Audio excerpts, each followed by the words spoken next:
16-11 dito po sa ating second set. Lamang po UST ng 5. Let's take a look at some set highlights. Brought to us by PLDT MyDSL. UST in almost complete control. Lyceum did make a little bit of noise. May kita mo yung tira doon ni Santrong talagang wala siya sa pwesto, wala set na makuha. Hindi may setup ng maayos. Right. And of course, Coach Ronnie, ating face of the day has been found.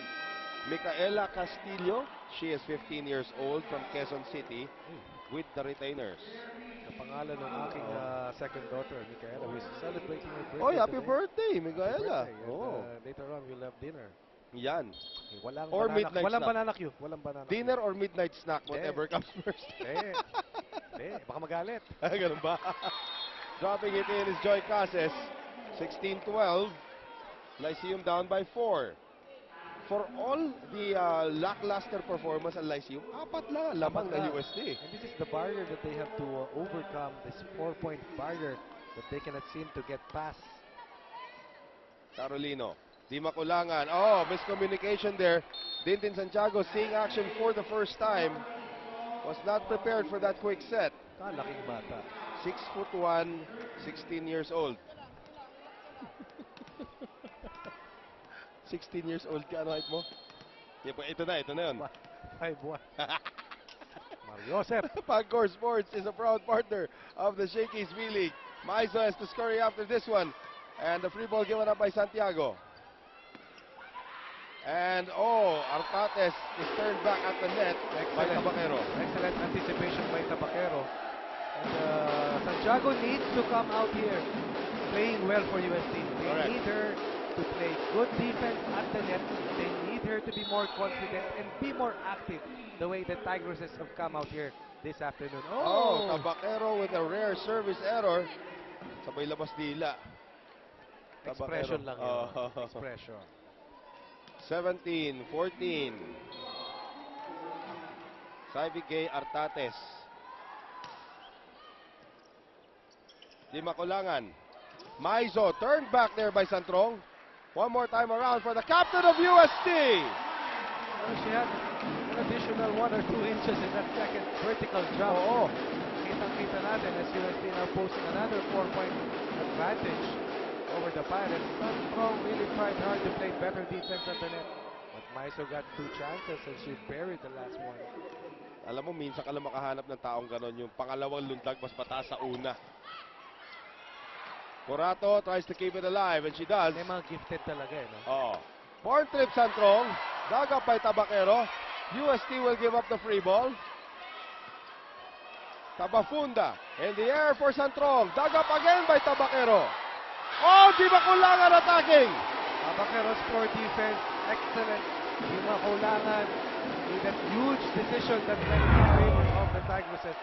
Finally, nakakapalo ito si Santrong. Pero makita mo si Tabaquero all over the backline and they're reading her attacks well.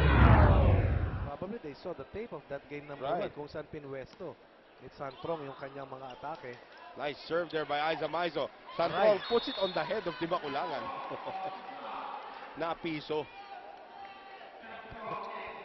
Napendong. Tin Casanova seeing her first action. Another tall lady, seldom used by Emil Lontok, coming in to serve. Casanova wearing jersey number 10. That was the old number of Dalia Cruz when she was still playing as a varsity player for Lyceum. Ayan, ang palo pumuntang ano na yan Port Santiago. Nasa kabila lang yun Kabila lang yan. Saan mo ba? Eskolta. Malayo yun. Malayo sa mesa. Yun Sobrang lakas ng palo. Malayo yun. Jones Bridge din. Pwede. Talaga Kaya. Ito ngayon si Di Makulangan. Carolino, dug up there by De La Peña. Tabafunda for Santrong. Di Makulangan on the quick set for Balse. That's her natural position actually, the quicker. Santrong dropping it in. Di Makulangan going to Carolino. And De La Peña is there again. Tabafunda in the air. Santrong gives up the free ball. Chance now for UST. Balse. And Artates gets to it. De La Peña gets to it. Galing. And here is Di Makulangan. Combination Carolino. Another dig by Casanova. Here's Santrong.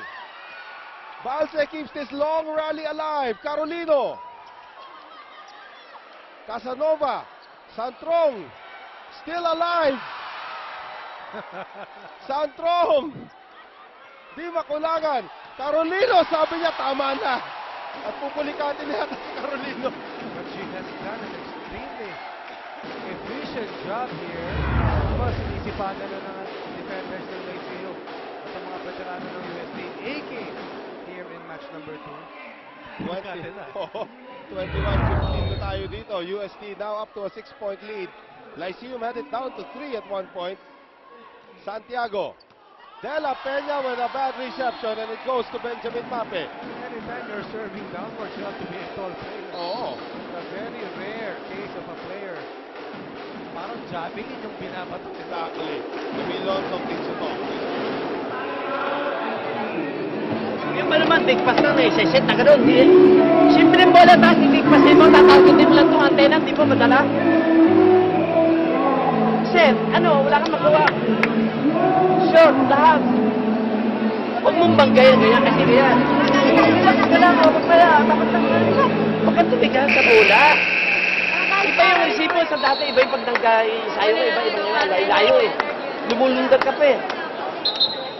Lapit, lapit, And that timeout was dedicated to Joanna Marie De La Peña. Yeah, as the libero, you're tasked to return the ball, lalong-lalo na pag directed towards you. Ganun kasimple lang yun. The Shakey's V-League is streamed live via www.pldtwatchpad.com. Dindin Santiago to serve for UST. Nice sharp serve. Dalia Cruz fields it. Here's Tip Santrong off the block. Di Makulangan. Carolino.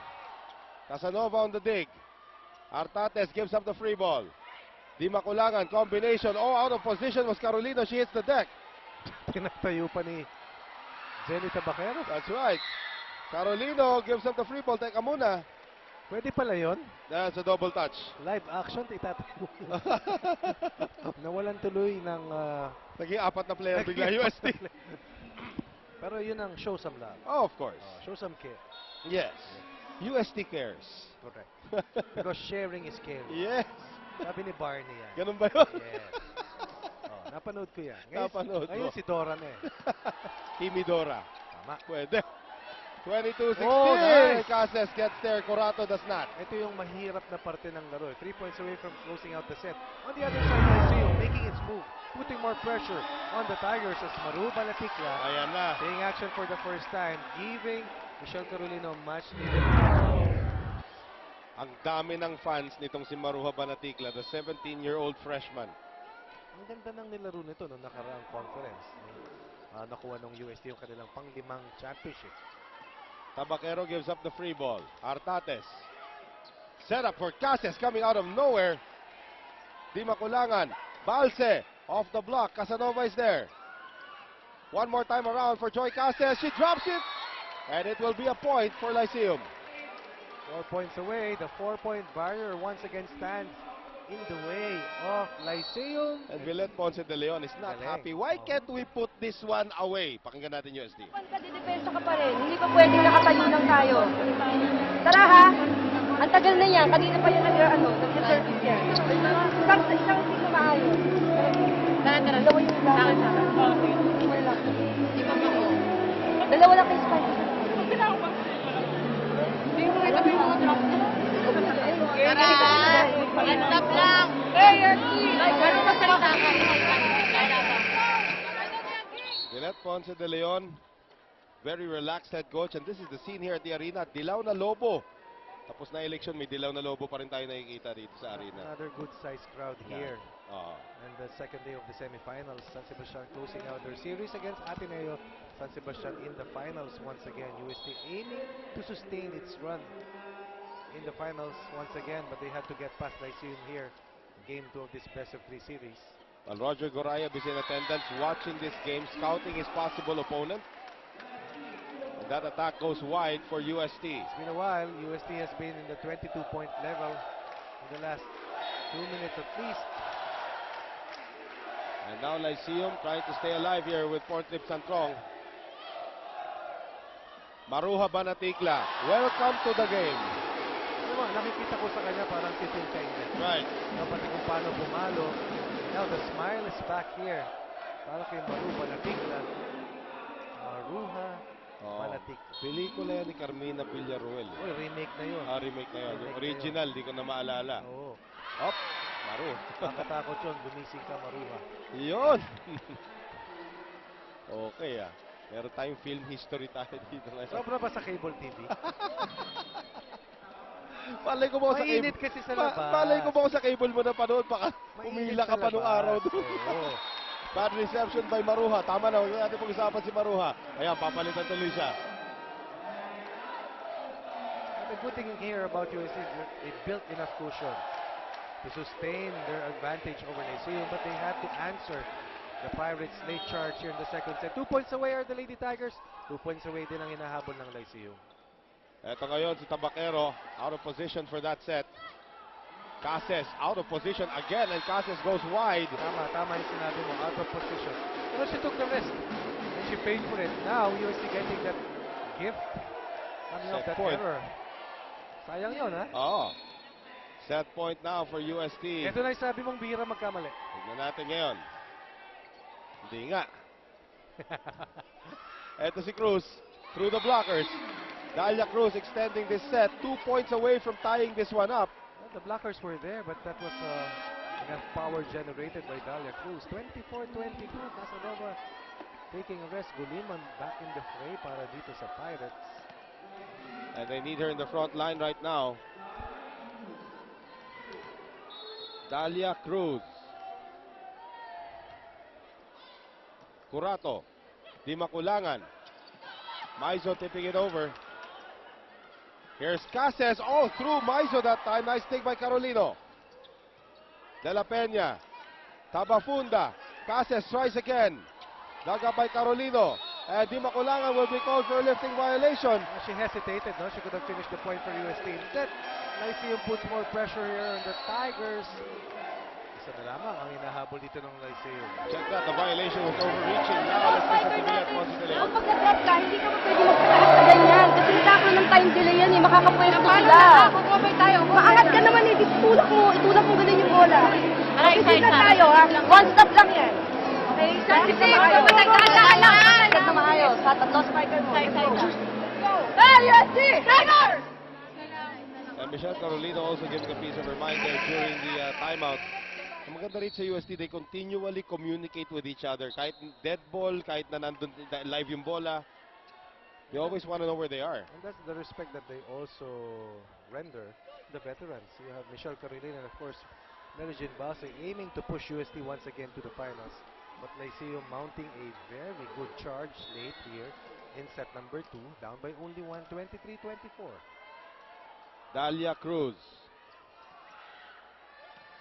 Di Makulangan on the back set to Tabaquero, and that one fell into the foot of Nika Guliman, and that will end our second set here with UST winning by a mere 2 points, 25-23. Shaky play here, Coach Ronnie.